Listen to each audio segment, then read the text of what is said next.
Guten Morgen, good afternoon, and to everybody. Adam Clery here from, this is the first time I get to say it, ACFC, the Adam Clery football channel. Which is mad, isn't it? England have begun life under Thomas, William, Henry, Christopher, St. George, Tuchel, with 2 by-the-numbers tea and biscuits Wembley wins, and now we know roughly what that national team's going to look like. Should we be getting excited? I don't know. Should we be getting carried away? Probably not. Should our trousers be around our ankles as we rub our thighs in excitement for the World Cup?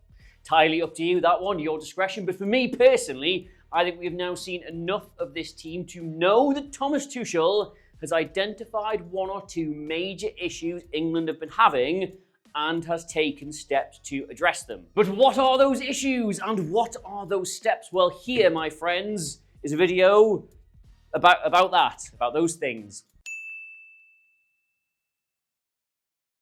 Okay, so yes, before we start, first video on a new channel, a degree of housekeeping for you. Yeah, so welcome to ACFC. I should not be doing a video today. I literally started the job yesterday as I posted everywhere and said, hey, look at me, I'm doing a thing. And as you'll know if you started a job, day 1 consists of getting your laptop from IT, signing into your emails, having to shake 500 people's hands, learning where the tea and coffee making facilities are, and then subsequently where the bathroom is. And that means that the state-of-the-art motion graphics background thing, haven't sorted that out yet. The title cards and the nameplates for social media, haven't sorted that out yet. The really cool little counters I'm going to use to illustrate the players and the formations and stuff, haven't got those sorted out yet. This isn't even the proper table I'm going to end up using, but we announced it and like 3,000 people subscribed when there's literally no video. So I thought, the cameras work and the lights work and I work, so let's do something. So if nothing else, when this is the slickest, sexiest, most overproduced YouTube channel you've ever seen in your life, you can then tell everybody that you were one of like the first few hundred people that watched the initial video, where it was good and promising and the signs were there, but it was not quite the finished article yet. Just like, yes, you get it? It's a living metaphor. I'm very clever. Right, so yes, the Subbuteo men were all 442 company properties, so I'm gonna have to really push the boundaries of what I can do with Adobe Premiere. This was theoretically how Thomas Tuchel set England up. But what I loved about it was that it never once really looked like this. Now, just for one super quick bit of context, right? This was Gareth Southgate's side that started his first World Cup, right? You remember it, the back 3, Walker there, the weird double 10, Ali, Lingard thing, Sterling up front, McCain. You remember all of this, right? About a year and a half prior, so not sort of dissimilar to what Thomas Tuchel's got to work with, this was Southgate's first England team. It's a far more standard 4-3-3. Look, Walker's doing his regulation job. There's width in the forward line like you'd expect. Rooney, Cahill, Hart, Walcott, they're all still involved. It's very similar to the side that was absolutely minging at the Euros prior to him getting the job. However, some of the key ideas that would become that first Southgate side are present within it. Dele Alli is involved in a far deeper role than we were used to seeing him at Tottenham. Jordan Henderson is a single pivot with 2 proper attackers, not passers or midfielders, either side of him. So you can see that the ideas are starting to come through, he's just not doing them all at once. So my point, which I promised I was making, was you are not looking here at the finished article of Thomas Tuchel's England. This is not what they're going to look like at the start of the World Cup, but a few of the key concepts are hidden within it. And the most easy one to talk about, the most obvious one, is Myles Lewis-Skelly, because he started both games and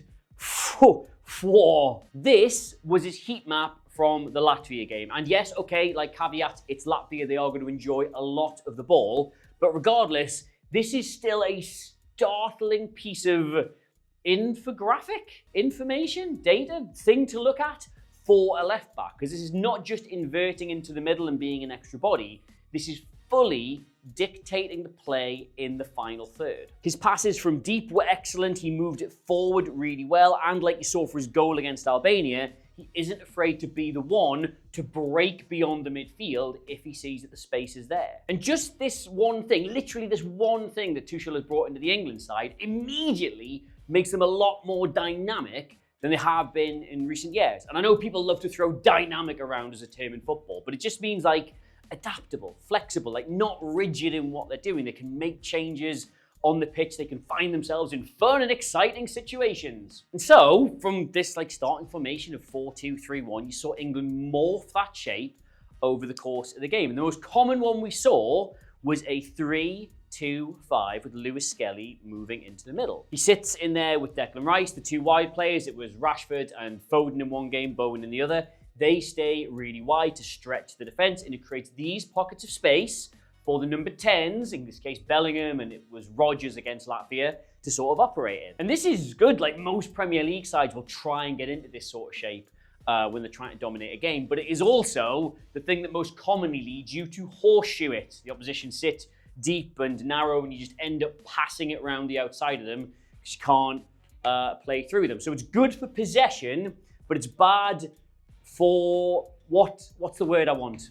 Sounds like possession, but it means to go in. Incision. It's good for possession, that's it. Bad for incision. But this, my friends, is what makes Lewis-Skelly such a unique footballer and a valuable asset for England. Because you're always hearing about, oh, he used to be a midfielder. That's why he's so good in these central areas and you can invert him into the middle, yada, yada, yada. But he's also got all the attributes of a dynamic, that word again, attacker, and just a normal fullback. So because he's just as comfortable playing down England's left-hand side as he is sitting in the middle and being very tidy, it enables England not just to go to a 3-2-5, but also a 2-3-5, which sounds like exactly the same thing, but is better explained as a 2-3-2-3. Are you keeping up? And how that's supposed to work is you keep your single pivot. In these games, it was Declan Rice, but instead of one defender sort of shuffling around to give you a 3, both the fullbacks kind of come in a bit and sit on the same line. And then from the front 5 you had the two sort of 10s, so your Bellingham and your Rodgers, they sit much deeper and you narrow this front 3. So all of a sudden, through the centre of the pitch, you've got loads and loads of sort of passing angles and options. And angles are like the key thing in this system, specifically triangles, and specifically Rashford, Bellingham, and Lewis-Skelly as a triangle. Like you can see the 2-3-2-3, 2-3-5, whatever you want to call it here. Like Bellingham and Rodgers have both sat a little bit deeper. You've got the two centre-backs still here, and then this line of the full-backs with Rice. And when you get into this little configuration, you get this triangle between the three of them here, and what's really exciting and good about that is you then get what's known as rotations, which, as terminology in football goes, is one of the few things that's actually self-explanatory, because the three of them rotate. Lewis-Skelly, Bellingham, and Rashford are all equally comfortable in all three positions in this little situation, either being wide, being slightly deeper, or being in the centre of the pitch. And because of that, they can just interchange totally freely. And I know ultimately the Euros was a lot of fun, but we have all mentally suppressed a lot of the football that get played. Like, think back to that same dynamic there with Foden and Bellingham both wanting to be in the exact same part of the pitch. Kieran Trippier on his wrong foot, never sure whether he should be overlapping or catching them up. It never really worked there, and it was a joy to watch over these last two games. If you're the opposition defence, you now do not know who's going to take the ball wide, who's going to want to attack the goal directly, who's going to run into the space, who's going to drop off, who's going to want it into feet, and that forces you to break your very disciplined shape. And that is fundamentally how you break down teams that are sitting as deep as this. Now, don't get me wrong, England did not tear either of these teams apart. We're not talking about 2 8-0 wins, but ask yourself the question, right? Did it ever feel over those two fixtures like England had possession for the sake of having possession? Like they couldn't really do anything with it? Or did it feel like every single time they went forward, something happened? Might not have been a goal, might not have even been a great chance, but they did something with it. Like, this is their total shot map from that match. And I know some people find 3-0 at home to Latvia a little bit disappointing, but that's 27 chances, which against anybody is pretty good. And look at the variety of them here. Like, they're getting down the left, they're getting down the right, they're having shots from distance, they're having shots from close in. Like, to me, that's a team that is finding more and more ways to open the opposition up as the game goes on, not getting more frustrated as they can't get through. And I think, genuinely, the reason they were able to do that was this 2-3-2-3 that they kept finding themselves into, because it empowers players of these ability to make better decisions. And in fact, the best example of that freedom they're being given here is in that Myles Lewis-Skelly goal. Because if you pause it, just as Jude Bellingham makes that pass, right? This is the line of your supposed back four. Yep, just digest that. This is the line of your supposed midfield three. Let you take that one in. And these are your three forwards. Like that, to me, is a level of trust and of creativity and of flexibility that they just weren't permitted to have under Gareth Southgate. Like, all three of your midfielders are basically on a separate line of possession here. Your most advanced player breaking in on goal is your left back. We never saw that. But, this, my friends, is what excites me the most about what I've seen from those two games, right? Because look at the four players, the four attacking players we saw in these fixtures who were not regulars under Southgate. Bowen, Eze, Rashford, Gordon, and Rodgers. What do all five of those players have in common that someone like Phil Foden, who played pretty much every game under Gareth Southgate, doesn't? They all either carry the ball into dangerous areas or directly take players on. Like, they're not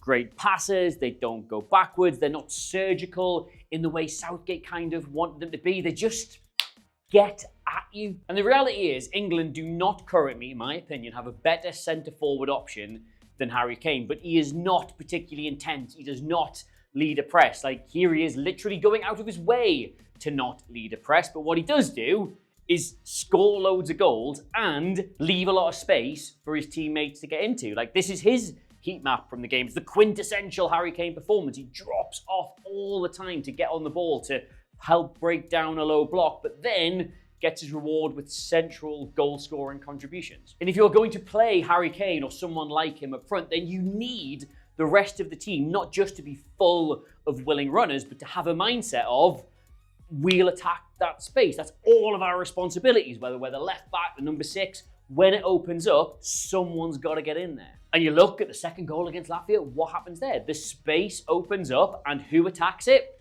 Not one of the forwards, not somebody you'd expect, but Declan Rice. He sees the opportunity, and the team's mindset, hopefully, is that you get in there. So he does, and he gets the ball, and he rolls it across, and that's how we get a goal. Third goal, Eze, he hasn't got one single thought in his mind, aside from, I'm just going to run at these bums and score a goal, which is precisely what he does. That in itself, again, that's a level of directness we're not used to seeing from England, really. Now again, yes, Albania, Latvia, I completely understand. I'm not saying any of us should be getting carried away. Look, my trousers are on, but I think in both the dynamism and the adaptability of Myles Lewis-Skelly and the drive and impetus of pretty much everybody else, you saw more tactical identity in this England team across 2 games than you arguably did over the entire European Championship, which is nice. Now, final thing, just put a bit of a dampener on it. I would caveat all this by saying I don't personally know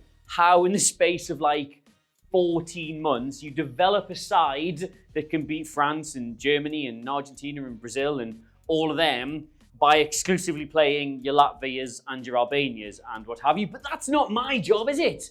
That's Thomas Tuchel's job. So I'll just make videos about it. And speaking of which, if you have made it all the way to the end of our very first proper video here on ACFC, then I'm not worthy. Thank you so much. This is going to be the most fun any of us have ever had, and this is not the finished article by any stretch of the imagination, but hopefully that made it more fun to watch, because then you'll get to see us grow and do stuff, and you'd be like, oh, I remember when he accidentally left his Greg's cup of tea on the set, and now it's all 3D, and he opens doors in the floor, and magicians come out and stuff. We've not fully planned it yet. But, right, what have we got today? Like 3,000 subscribers, 2,000 subscribers, something like that.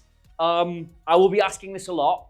If you've enjoyed this, or you've enjoyed any of my previous stuff, or you just sort of want to be along for the ride, telling people we are here would be enormously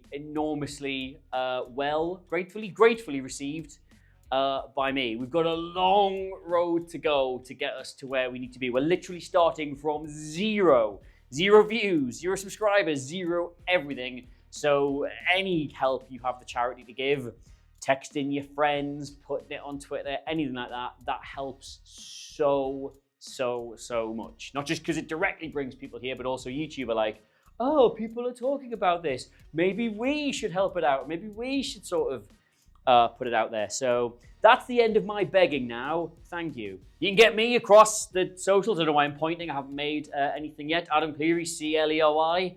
I'll just put that in text at some point. I presume there's no other page furniture that I can point at or say anything interesting about. So thanks for watching.